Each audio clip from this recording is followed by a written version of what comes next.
KHOU 11 News at 5:30 starts now. Hello, I'm Marcelino Benito. We begin with breaking news from Northeast Harris County, where a charter bus for a church has crashed in an apartment complex, sending several children to the hospital. It happened just after 1 this afternoon on Uvalde Road near Wallaceville Road. Maria Aguilera is live with what she's learning about this crash. Maria. Marcelino, Harris County Sheriff Ed Gonzalez says at least one person, an adult, is in critical condition after that bus flipped on its side here near this apartment complex. And he also tells us it is likely there was no other vehicle involved. Now, this all happened around noon today, close to some apartments near Uvalde Road and Wallaceville Drive. Sheriff Gonzalez says it was a church shuttle bus taking people home after service. Sheriff Gonzalez says the bus flipped with about 20 people in it, including children and teenagers. Most were taken to hospitals in the area to be treated, and again, at least one person is critical. When our units arrived, they had to mobilize very quickly because children were kind of partially out the bus and on different places, and so it was very chaotic initially. They were able to stabilize the situation.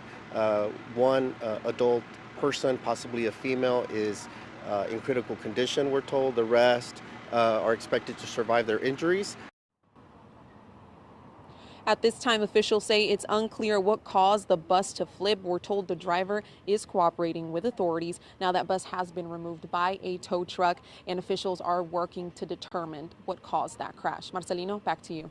Hoping all those victims recover. Maria, thank you. Friendswood police are searching for a missing man. Authorities say 38-year-old Lester Mabry was last seen in the 100 block of Clearview Avenue. Yesterday morning, he told his family he was going for a walk, but he never returned home. He was wearing gray Puma shoes, blue jeans, and a gray hoodie. Police say Mabry is new to the area. If you have seen him or know where he is, you are urged to call Friendswood Police at 281-996-3300. This is a revolution! Iranian Americans gathered at Houston City Hall to protest what they call the brutal massacre of innocent Iranians by the Islamic Republic leadership in their homeland. The demonstration comes after Iran announced last Thursday that it had hanged a 23-year-old prisoner.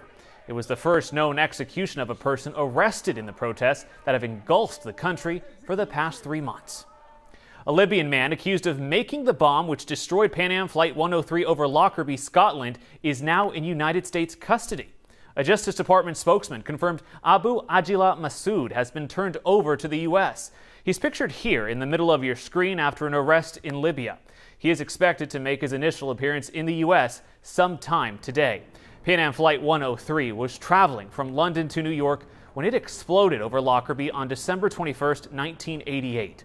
All 259 people aboard were killed, 11 others on the ground killed by falling debris. It remains the deadliest terror attack in British history. It was a history-making Sunday for NASA. The Artemis 1 mission to the moon concluded today with a successful ocean splashdown of the Orion capsule.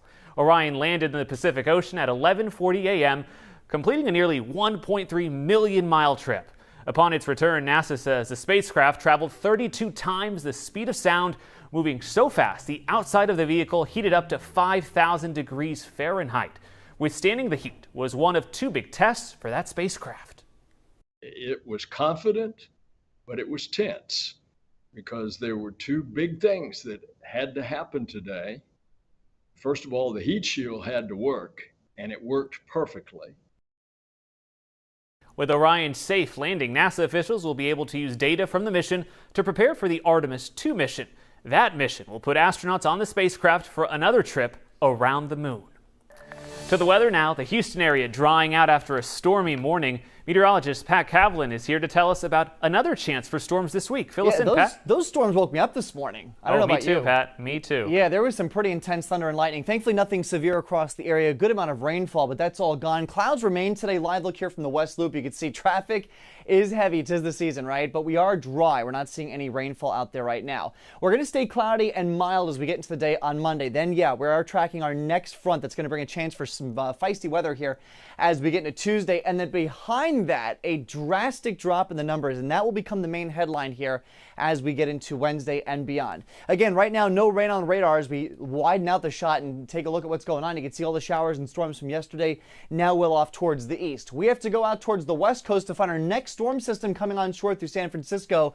That batch of energy will kind of transfer itself to the east side of the Rockies, and then our storm system will develop here as we get into Tuesday. So it's cloudy and comfortable for the overnight. A warm front will lift across the area during the overnight hours. That'll bring us warmth and humidity again as we get into tomorrow. So we had a brief drop in the humidity today. It comes back tomorrow, and that will set the stage for our Tuesday storm system. But with the clouds tomorrow, I think temperatures don't move much. We'll probably stay in the lower 70s. And then Tuesday is going to be the day that we'll have to keep an eye on. It's a very strong cold front.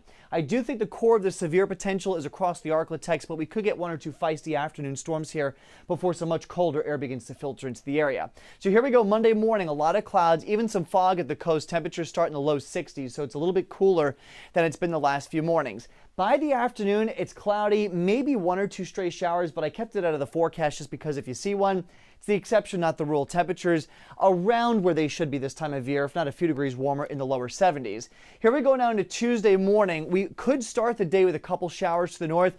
That's just a product of the humidity streaming in off the Gulf of Mexico. We're in the low 70s as early as Tuesday morning. And then by lunchtime, notice the coastal spots are mainly quiet. I think it's the city and points north.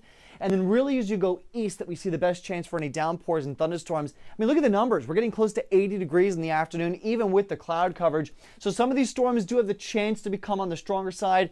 That'll continue through about dinner time. And then I think that threat really starts to move towards the east. But, you know, through the entire day, the highest threat here is through northern Louisiana, southern Arkansas, northeast Texas. And then we're on the fringe here. Notice we're in the very lowest threat level, a 1 out of 5. So 5 being the highest. We're at a 1 in the green shading. Once you get into Polk, San Jacinto, Liberty, and parts of Chambers County here, that's when you get into that threat level 2. It's a slight threat, but I really do think it's a transient threat. The core for this is really going to be up towards the Arklatex as we get into Tuesday afternoon. The big story comes behind it. We go from 80 on Tuesday to 60 on Friday to 52 as a high temperature Saturday and Sunday.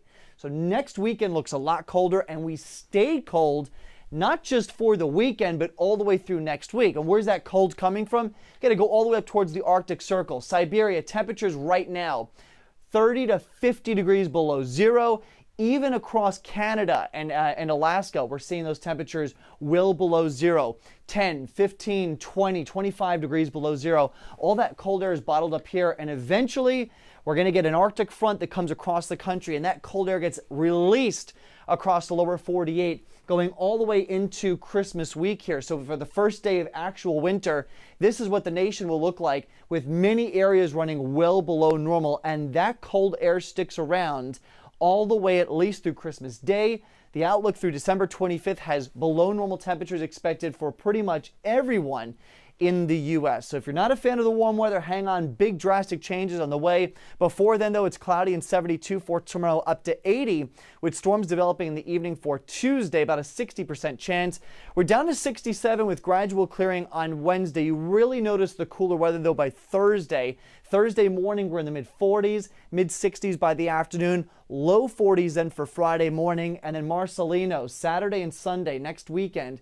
Temperatures will struggle to hit the lower 50s. And notice this shower chance. When you get across north and central Texas, that shower chance could have a little bit of frozen precip mixed in. That's how cold the air across the state will be by next weekend. A big shift in the pattern coming up just in time for Christmas. So Christmas will actually feel like Christmas. I'm on board. So. Yeah. Pat, thank you.